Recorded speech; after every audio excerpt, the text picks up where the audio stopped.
am norocul să fiu și în situația celui care a început afacerea acum câtva timp, acum 2 ani, ca și majoritatea dintre voi, și în același timp, tot în perioada asta, să fi lucrat într-un proiect de Transilvania Startup, administrator de granturi, și să văd cum fac alții antreprenoriat sau exerciții de afaceri la fel ca și mine. Și atunci am avut în timpul ăsta norocul să pot vedea ce face o afacere să funcționeze sau să dea kicks, cum face cineva care vrea să aibă un business să aibă succes sau să aibă o căruță de datorii. Și mi s-a părut că sunt 3 lucruri care, în general, acționează ca și niște obstacole și niște frâne extraordinare pentru toată lumea. Sau cel puțin la noi în țară. Și le-am spus cei 3 de P.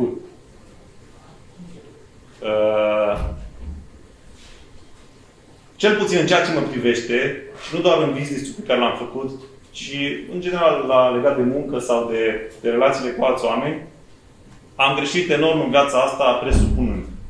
Cred că dacă număr dățile în care am presupus și s-a dovedit că nu e așa, nu este un număr pe care se pot ține minte, dar e în topul greșelilor pe care le-am făcut. La fel au făcut și mulți alții pe care am văzut, cel puțin în domeniul ăsta despre care discutăm, în antreprenoriat. Am presupus și au presupus și alții enorm de multe lucruri despre angajați, despre clienți, despre produsul sau serviciul pe care îl facem. Deci nu cred că a fost o greșeală mai mare decât să presupun că lucrul este într-un fel, fără să verific. Cred că aproape întotdeauna când am presupus și n-am verificat, s-a dovedit că am avut o prostie. Nu vine minte un exemplu așa și distractiv și inteligent, dar cred că puteți să vă imaginați în viața voastră, în ultimul an sau în ultima săptămână, când ați făcut o presupunere, n-ați verificat-o și ce păcat că n-ați făcut asta, că s-a dovedit că e o prostie. Haideți să luptăm cu presupunerile, să încercăm să verificăm, măcar dacă întrebăm persoana respectivă, tu chiar ai buletinul județul care trebuie? Poți să te angajezi? Da? Sau tu chiar ai mai făcut vreodată genul ăsta de lucrare? Sau acum e prima oară când vinzi ceva? Haideți să verificăm. Să nu ne lăsăm presupunerile să ne controleze. Nu vreau să vă spun câte prejudecăți am avut legat de afaceri, de oameni care putea avea afaceri care să reușească, de mine care pot sau nu pot să fac un lucru, de prieteni, de relații. Deci, cred că ăsta e un bagaj cu care venim, nu știu dacă de la părinți sau de la generațiile pe care le-am avut în urmă, care au avut foarte multe propoziții cu trebuie pe care le-au auzit acasă, dar luptăm ca și antreprenori sau ca și scriitori de proiecte cu niște prejudecăți care ne țin fantastic de mult în urmă și e o luptă din asta inconștientă pe care nu e ca și cum vezi în fața ta prejudecata, îi dai un picior în gură și-a căzut și poți să mergi mai departe. Deci trebuie să dai seama că un lucru pe care îl auzi sau pe care îți trece prin minte, nu cumva eu spun chestia asta pentru că așa m-am auzit. Oare ar putea să fie o prejudecată? Și atunci, din punctul meu de vedere, nu o să meargă business-ul dacă deja știu o chestie. Dacă nu mă gândesc mai bine și dacă nu documentez. Sigur că seamănă cu presupunerea. Dar asta e așa un pic și mai perfidă și mai perversă, pentru că e acolo și parcă sigur e ceva bun verificat. Deci n-are cum să nu fie așa.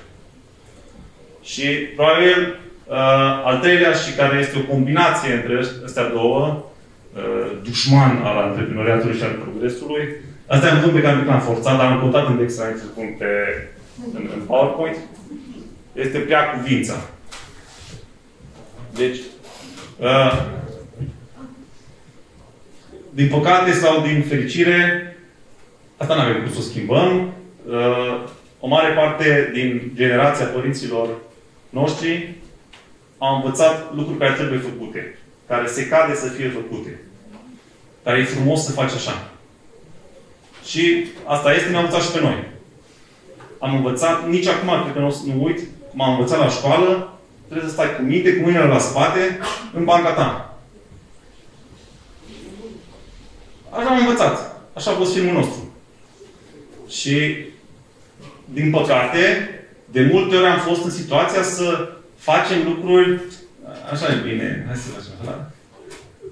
N-ar trebui, dar totuși să facem de bine. Nu contează pentru cine. Nu contează dacă mie îmi face un rău. Așa e bine, așa trebuie să facem așa. Nu, să nu credem că asta înseamnă că acum trebuie să devenim niște egoiști, niște narcisiști, care să nu ne mai gândim în jur. Dar în momentul în care exagerăm cu treaba asta, dăm într-o eroare, pe care și eu am făcut-o de multe ori, care ne costă maxim, că în momentul ăla simțim că e greșit. Știm că pe noi ne încurcă și ne dezavantajează. Dar facem că așa e bine. N-are cum să iasă un business cu prea cuvința. N-are cum. Eu nu cred. Poate că o să fie lume care spune, e adevărat că am făcut, dar din tot ce am văzut, cel puțin în proiectul Transilvania, nu merge. Vestea bună este că am mai găsit 3 cuvinte, care sunt pe plus, tot cu pânce. Da? Le pun mai departe. Dar uitați-vă la astea 3, gândiți-vă dacă nu cumva vi se întâmpla și vouă, și dacă ne referim strict la afacere, că nu facem educație, de altfel, credeți-mă pe cuvânt, din tot ce am văzut, și ca antreprenor, și ca administrator de grant, astea nu spune. Dezbrăcați-vă și despărțiți-vă de ele, că nu o să vă ajute business-ul.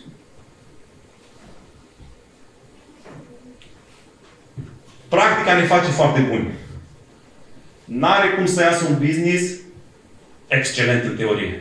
N-are cum. Am cunoscut în ăștia 3 ani niște teoreticieni ceva de speriat. Deci niște oameni care știu o teorie nu ca la carte. Ei scriu cărțile. Și povestesc fără să citească. Deci, teoria este ceva, așa, inflație de teorie. Dar am văzut foarte puține business-uri care au avut norocul sau inspirația să fie avut și un pic de practică. Să fie încercat domeniul ăla. Activitatea respectivă. Dacă ai putut face un pic de practică, nu mă refer la practică școlară, ci să încerci efectiv lucrul ăla, știi ce înseamnă. Ai măcar o idee cât de cât. Și nu te arunci cu capul înainte și după aia descoperi că viața bate filmul. Deci, pentru toți cei care au reușit să facă asta sau au făcut-o în timpul proiectului, chiar dacă banii s-au dus și acum nu mai știm cu ce să încasăm, cu asta rămâne. Deci asta este prietena noastră. Practica e bună, practica este opusul a ce se întâmplă acum, din păcate, în multe școli, și practica o să ne salveze dacă vrem să facem progres. Am văzut multe business-uri care sunt un hobby. Nu o să spun că și am eu. Dar sunt destule care, din păcate, sunt pornite de oameni care le fac seara. În pauză, în weekend și în vacanță. Și de la servici, când ies pe hol, să dea un telefon. Foarte multe. Nu știu să spun un număr național sau într-o statistică. Dar, din păcate, cred că către sau peste jumătate din afacerile care încep în perioada asta sunt hobby-uri și business-uri de after work. Eu nu știu vreunul dintre astea care să funcționeze. Sau, dacă funcționează, e cu un efort și cu o investiție de timp extraordinară din partea antreprenorului. Business-ul ca și hobby nu există. E așa o contradicție de termeni. Dacă vrei să ai afacere, aia trebuie să fie business-ul tău. Trebuie să fie activitatea ta. Toate exemplele bune pe care le-am văzut în proiectul nostru sunt de afaceri care se întâmplă ziua, pe lumină. Sau dacă noaptea, adică cauza că așa e business-ul. Nu facem o prejudecată. Dăm înapoi, da? Deci, sunt business-uri care merg bine noaptea, că așa e activitatea. Dar majoritatea se întâmplă ca activitate principală a antreprenorului. Ca job. Sau ca proiect. Dar ăla e business-ul, ăla e activitate. Dacă încape și altceva pe lângă orice vânzător la Mac sau taximetrist, merge. Dar business-ul ca și activitate principală funcționează. Sau merge greu, sau nu funcționează. Dar acolo i-am dat toate șansele. Dacă devine o prioritate în viața mea ca antreprenor. Altfel nu cred. Și aici, ca să se potrivească cu pâr,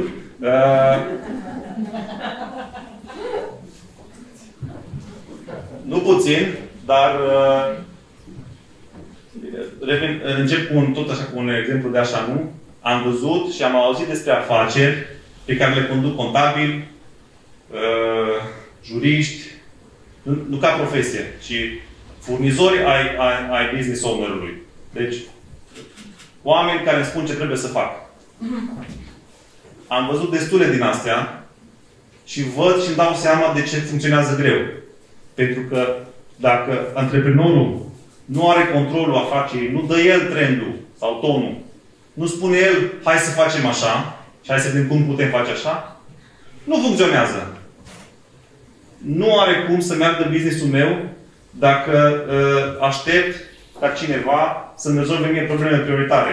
Să-mi rezolve probleme cu angajații, să-mi găsească sau să vadă că sunt plătiți la timp.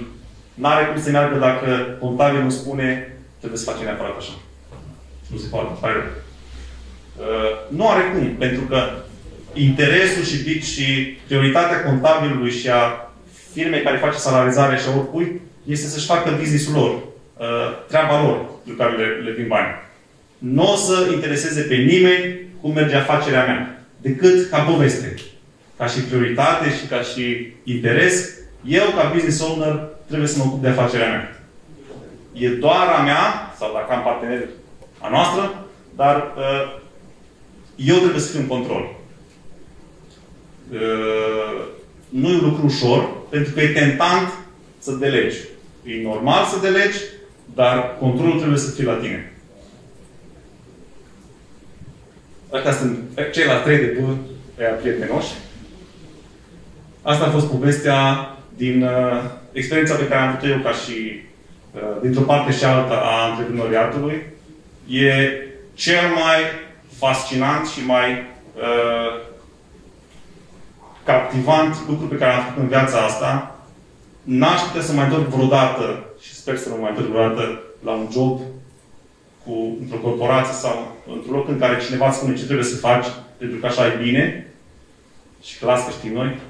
Mi se pare că în țara asta, dacă o să fie vreodată o șansă să se întâmple lucruri mai bune, o să vină de la oameni ca și voi, și ca și mine, care avem idei și care încercăm să facem lucruri, să aducem valoare adăugată.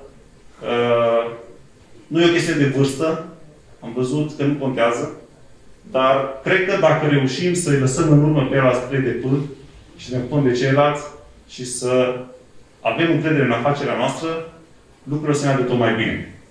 Și, într-o mare măsură, n-am spus la început că am uitat. La început, când ne-am întâlnit. Evenimentul ăsta pe care l-am făcut oficial conferință despre antreprenoriat este un eveniment prin care noi apreciem și mulțumim tuturor celor care au afacere și care au o idee de care se ocupă. Este cel mai bun final pe care îl putea avea proiectul nostru.